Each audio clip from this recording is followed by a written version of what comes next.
God bless you. Once again, it is Thursday, 4 p.m. Eastern on the Word Network. We're coming right into your house, to your home.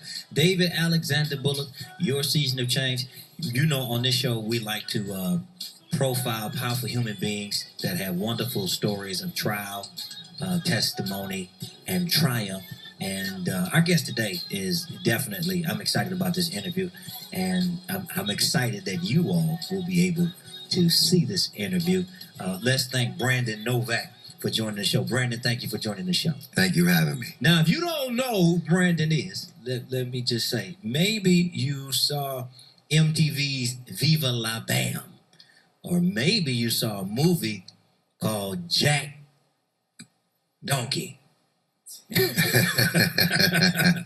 I know it's an urban religious network, so. but right, you know, but if you're into that kind of programming, or maybe if you're not, I'll tell you, ask your kids, ask your grandkids. They will say they will know this guy, Brandon. You have, you know, from the outside looking in, you've done it. You're successful. Author, dream, sellers, movies, MTV, television show, travel the world, skateboard prodigy. You know, from the outside looking in, you know, you the guy that people want to be. Yeah. Money in the bank. You can buy whatever you want, go wherever you want. But people may not know that you are in recovery. Absolutely. First and foremost. And how long have you been sober now? 2.5 years. 2.5 years. Coming up on May 25th, 2015, I walked into my 13th treatment center after 21 years of IV heroin use. Wow. Now, let's just get into it. And I really want people to hear your story. Sure. Your Season of Change is a show about human beings and communities stepping up, but empowering and encouraging themselves to make positive change. What's the story? I mean, heroin use. When did you start? You know, I started at the age of 16. Right before I turned 17, I got into it. And before I knew it, it consumed everything in my life. Everything. You name it, I gave it away to a $10 bag of heroin. Wow. And before I knew it, it had such a grip on me that I could no longer say, okay, I'm done with it. I'm cool. It consumed me. It consumed you. You told a story earlier today in a prayer breakfast about an African-American gentleman that you met at your first treatment center. Yeah. He said something to you. Yeah. What did he say? He came up to me and he said, I was in my first treatment center at 17 years old in Baltimore City. And he walked up to me and he said, "White boy, what are you doing here?" I said, "Heroin." He said, "How old are you?" I said, 17. He said, "Do yourself a favor and don't turn 18 in a place like this." As quick as he came, he left. He nor I had no idea the significance this conversation would ever have on my life. What I could tell you about that gentleman is where the 4 teeth were placed in his mouth, because at the time I had all mine. That he was 75, I was 17. He was black, I was white. He smoked crack. My mind said I successfully did heroin. He was homeless. I lived with my mother and my girlfriend. He needed this place. God help him. He needs this. I'm not him, nor will I ever be.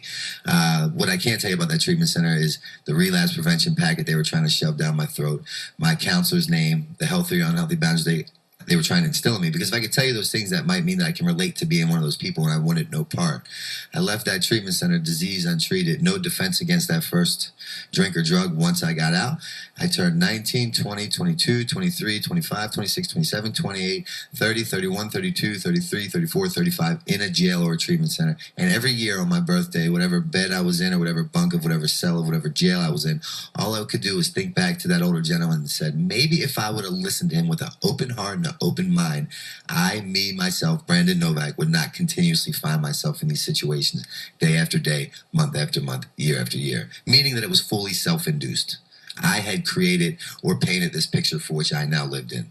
Wow, fully self-induced. You created and painted this picture. Now, you said you didn't have a defense against the disease. Mm-hmm. Say more about that. What's that mean? For me, what that means is I was running on self-will. I was a self-will ran riot. Brandon attended Brandon's Anonymous. Brandon sponsored Brandon, and Brandon was Brandon's God. And then I couldn't understand for the life of me how I ended up back in Baltimore City on the corner of Eastern Avenue and Patterson Park selling my body for $40 to anyone that would buy. And that was not my intentions. That was not what I was going to do when I grew up. Former professional skateboarder, traveled the world with Tony Hawk, first skateboarder ever to be endorsed by Gatorade. Was in movies that broke box office records, traveled the world 10 times over, wrote a book that was a New York Times top 10 selling author on addiction, ironically enough.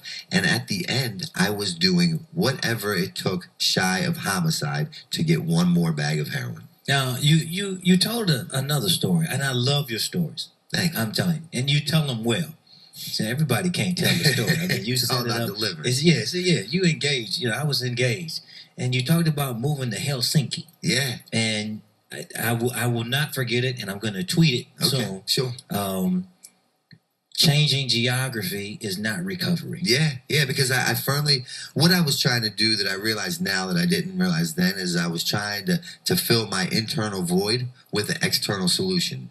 So it was always people, places, and things. It was not me. Bad surroundings, bad situations, bad circumstances, bad relationship, whatever. And I wasn't willing to do what they suggested to actually get clean and stay clean. So I figured if I moved across the country, literally, I go to Helsinki, Finland. They don't speak my brand. I can really go there. I can regroup. I can rebrand. I can reassess. I can reevaluate. I can redo life. And I'm going to do it. Strap me up to a polygraph. I will pass with flying colors. I believe that it's going to happen. I fly to Helsinki. I go to a hotel. And I always got confused and thought that personal recovery equaled social acceptability. So as long as I look good, like you said, on the outside, the house was big enough, the woman was pretty enough, the bank account was high enough, the car was new enough, and you told me those things, that mean you validated what I was trying to do, that like it was going to be okay. So I go to this very nice hotel. I go to the lobby bar. There's all these people with these expensive suits on sitting around because my mother told me at a young age, show me who you walk with and I'll tell you who you are. So I always surrounded myself with people a bit up than me. And I ordered bottle after bottle of wine. I went in the bathroom and I shot bag after bag of heroin. And I called my sponsor in Pennsylvania. And I said, Lex, how did this happen? I was not going to do in Helsinki, Finland, what I was doing in Westchester, Pennsylvania. And he said, well, I hate to break it to you, Mr. Know-It-All, but geographical change does not equal recovery. You can't shake your shadow. You take you with you everywhere you go. And here's the real hit, buddy. Drinking and drugging is not your problem. And that was like a punch to the gut because I thought if I physically just sat it down, then I'd be good. He said, drinking and drugging is not your problem. It's your solution. I put you in Finland, you shoot heroin. I put you in Africa, you shoot heroin. I put you in Detroit, you shoot heroin. It's not your problem. It's your solution. Your problem is your thinking, your attitude, and your behavior. My triggers are when my eyelids open. You know, I can justify why anything is a good reason to get high. You know, shoot heroin. It's not your problem. It's your solution. Your problem is your thinking, your attitude, and your behavior. My triggers are when my eyelids open. You know, I can justify why anything is a good reason to get high. You know? That's power. Your problem is your thinking and your attitude. Drugs are your solution. Yeah. I mean, look, so if you're watching this, it definitely resonates with me because I think, you know, whether people are in recovery or, you know, they're suffering with substance abuse or mental health issues, I think most people who have a problem, their problem is their thinking. Sure. Or their attitude. And a lot of times we want change, your season of change, but we don't want to change our thinking. Yeah. Right? Or our attitude. Yeah, but that requires a lot of work. Does it? Come on. Yeah, I guess you're right. I guess that, I just want my surroundings Right. to change and the circumstances. Right. You know, I talked to a guy yesterday who moved from Detroit to Texas. Okay. And he's actually making less money living in a smaller house and has a worse quality of life there than he did in Detroit. You know what he said to me? He said, I'm in Texas and I'm doing the same things. Actually, I'm doing worse than I was doing in Detroit. I'm in Texas.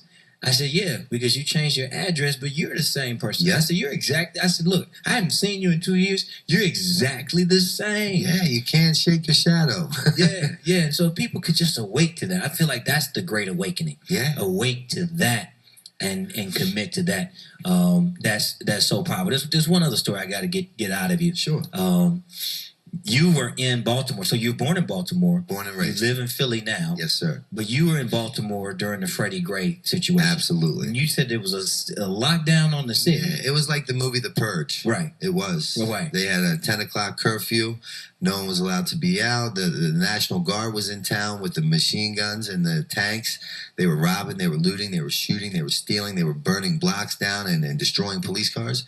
And it was just like the movie The Purge.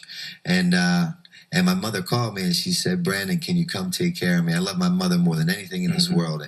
And I was in Pennsylvania at the time. And I said, by all means necessary. My intentions were to go back to Baltimore and take care of her. Right. My actions dictated. I got back there and I ran up into a bedroom, which I had left once a day for 3 months to go buy $180 worth of heroin and cocaine. Wow.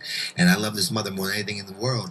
And, but when it comes between me and getting high, anything in between that must and will go. And it's not personal. It's very much business-like. So every morning I'd wake up at 5:30 in the morning. I'd sneak down the steps. And I knew exactly where to step so the step didn't creak. Because God forbid she woke up and said, Brandon, can you get me something to drink? I want to, but I can't right now. It's not personal. It's business.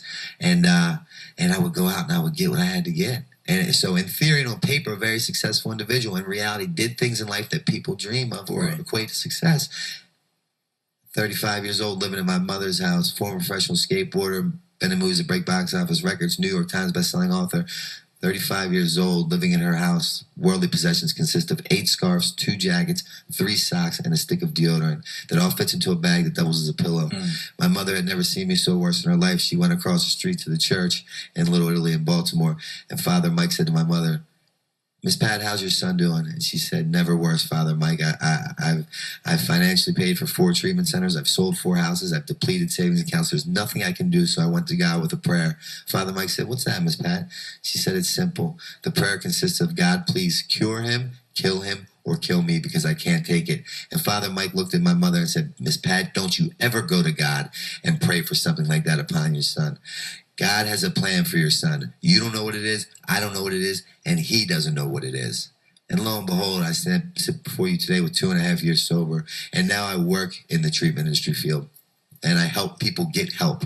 So that leads me to say, if anybody's struggling or wants a way out, you can have my personal phone number and call me. And I answer day or night. And the number is 610-635-9092. And I'll do whatever I can to help.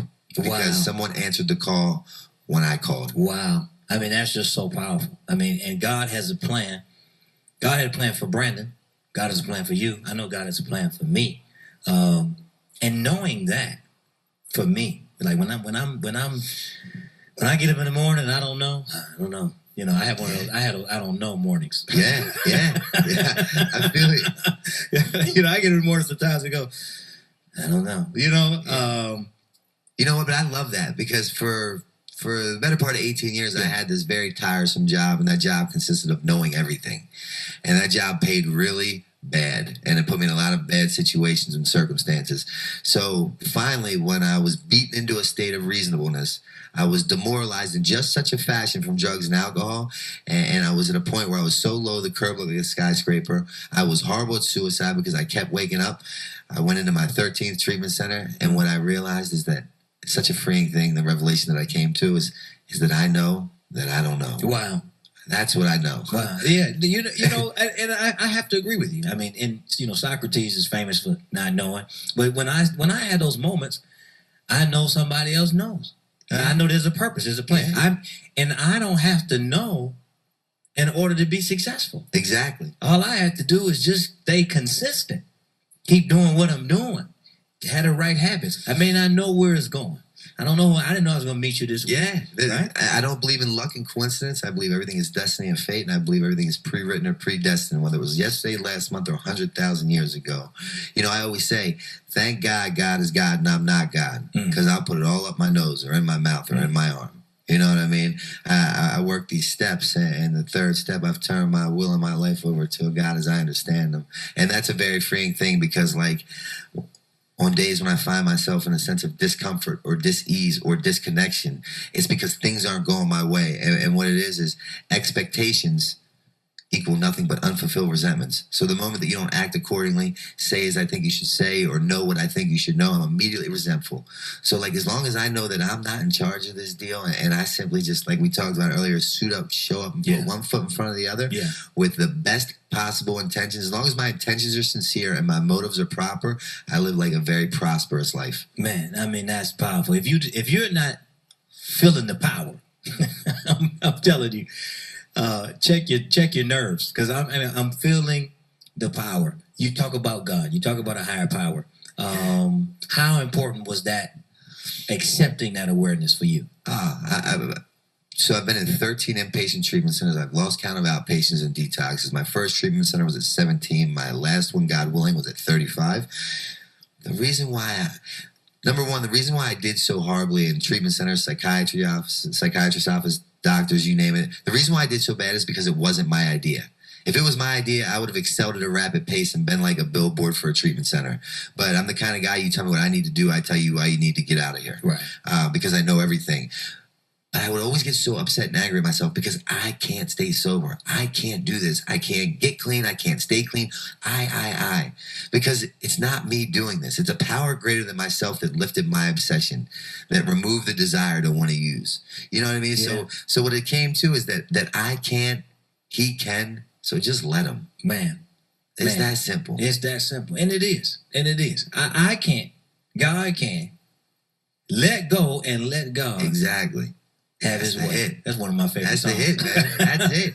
That's it. That's one of my favorite songs, man. I can't stay clean without him. Yeah. I can't. I didn't get myself clean. I didn't pick my sobriety date. I didn't pick to be here with you today. Right. You know what I mean? I always say when I want to make my God laugh, I tell him how my day is going to go. My God. You know, that's the deal, man. I'm on this like real firm spiritual standing right now. That's great.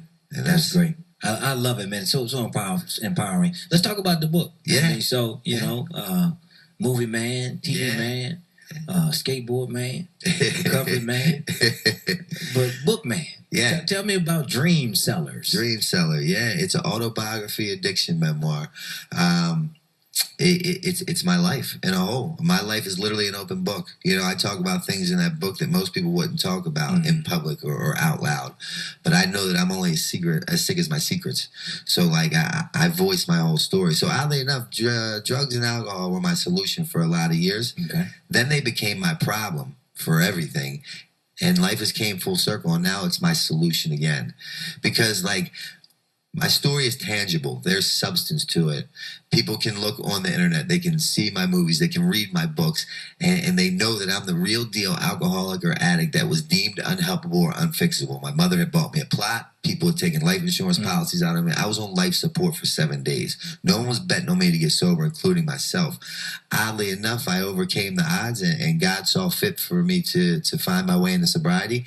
And that's a little different than a professor reading out of a textbook, giving a bunch of theories or hypotheses of what may or may not happen. Right. You know what I mean? There's substance to my story. So 99% of the people that call me, when they call me, they say, Novak, if you can get clean, there's no reason why I can't. Can you help me? Attraction rather than promotion. That's great. That's great. And people can get Dream Seller now? Yeah, you can get it at Amazon, Barnes and Nobles, you name it, it's out there. Wonderful. Tell us about the movie.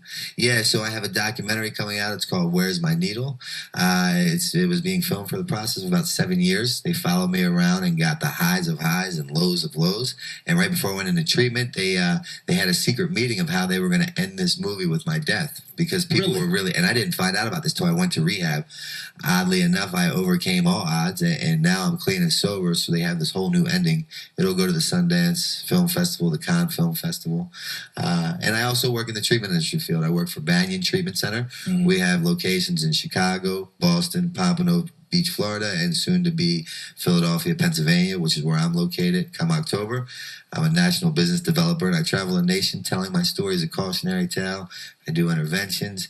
You know, my title is I'm a national business developer. If you ask me what that means, I really don't know. But what I do know is I help whoever, however, whenever. That's great. That's my deal. This is my calling, man. I found a purpose in life, you know? That's great. I can tell. I mean, I feel the power and the passion of the words, because I know these words are connected to the experience of a man. Yeah. And, you know, experience is like soil, right? When it is shaped and fertile, things grow.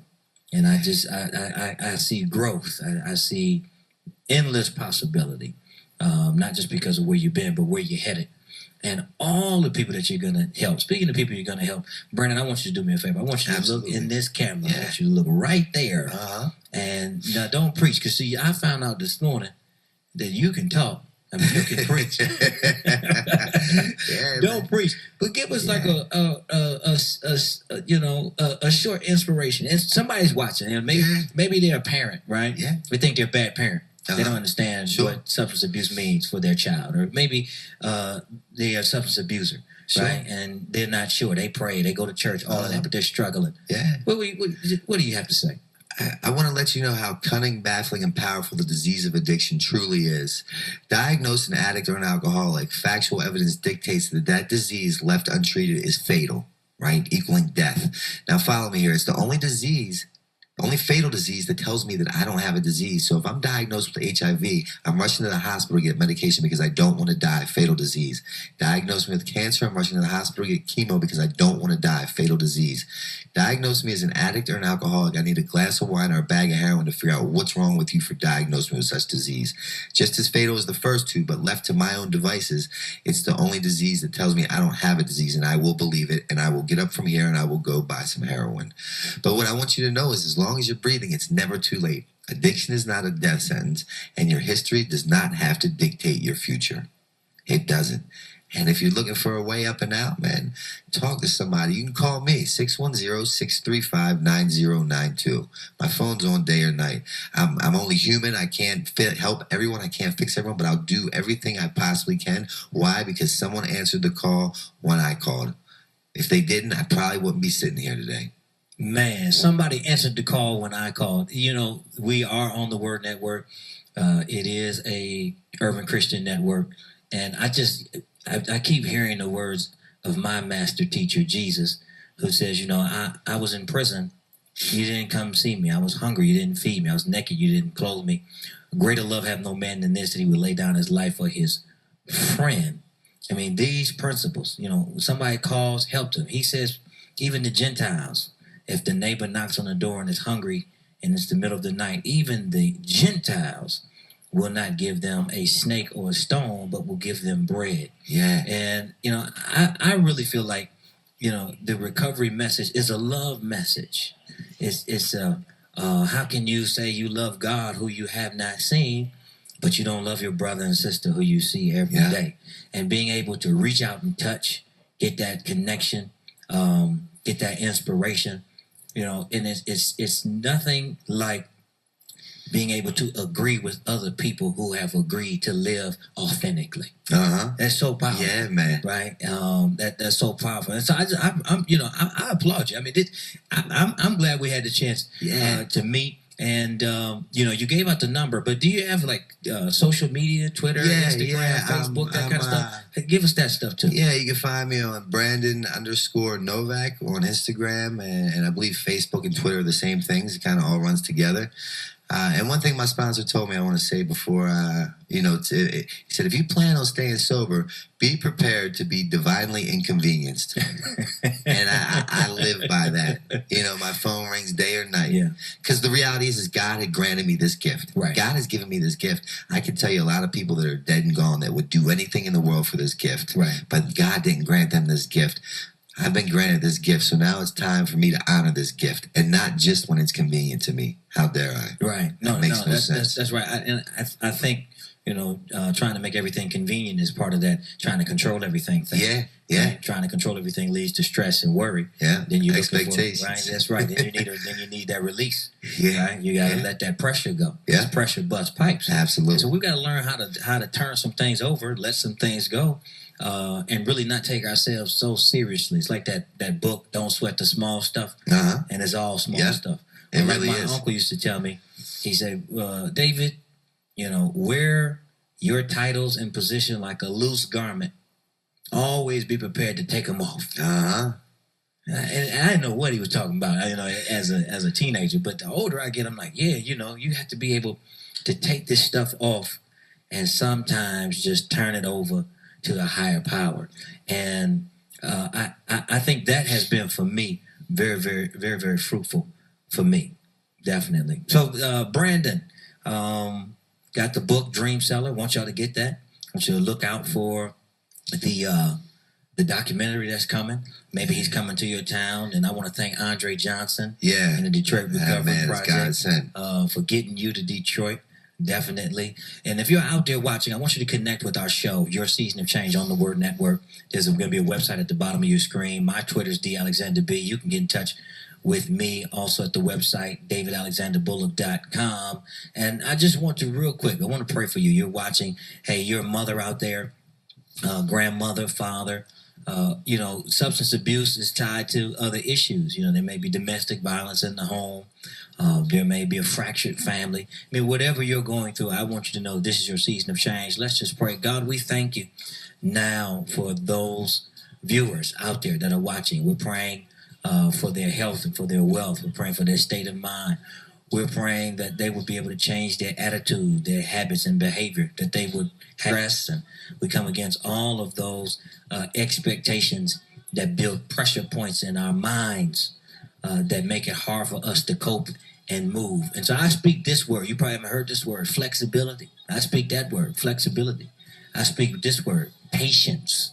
Right? I'm speaking that one.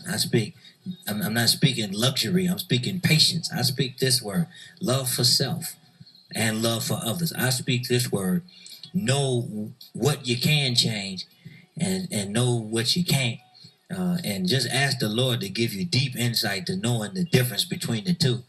And Lord, I'm praying now that those who need treatment, recovery, those who need a hug, those who need just encouragement will get what they need. You're going to get what you need in the name of Jesus. That's my prayer for you today. Look, God bless you. God keep you. Brandon. Yes, sir. Hey, man, thank you for coming on Your Season of Change. Now, let me ask you this one last question, and then we're going to get out of here. Sure. What's next for you? I mean, you got the book, you got the movie, you're traveling, talking. What do you got planned next? If I would have wrote where I wanted to be at 2.5 years clean and sober, I wouldn't even have scratched the surface. You know what I mean? So I feel like if I try to say what's next, I'm kind of putting limitations on where I should be. Okay. Or where I might make it to. Because I know that if I stay clean and sober, anything is possible. I walked in at 35 years old with the clothes on my back and 4 cigarette butts in my pocket that I dug out of a receptacle. That's all I had. Right. And to say now that I work in the treatment industry field, more importantly, 2.5 years clean and sober, traveling the nation, helping alcoholics and addicts find sobriety. Wow. I hear you. I love it. I ask that question all the time, and I'm noticing that the wise people never answer it. I'll take it any way I can get it. I asked the bishop, I said, what's next for the church? He said, well, if I knew that, I'd be God. Yeah, I said, I like that. I like that, bishop. I asked you, what's next? You say, hey, man, look, I don't know. I'm not going to limit myself like that. Yeah. And look, so don't limit yourself like that. But I will tell you what's next. On next Thursday, there'll be another episode of Your Season of Change on the Word Network, 4 p.m. Eastern. And until next time, I want you to know, if you believe it, you can receive it. This has been David Alexander Bullock, Your Season of Change. God bless.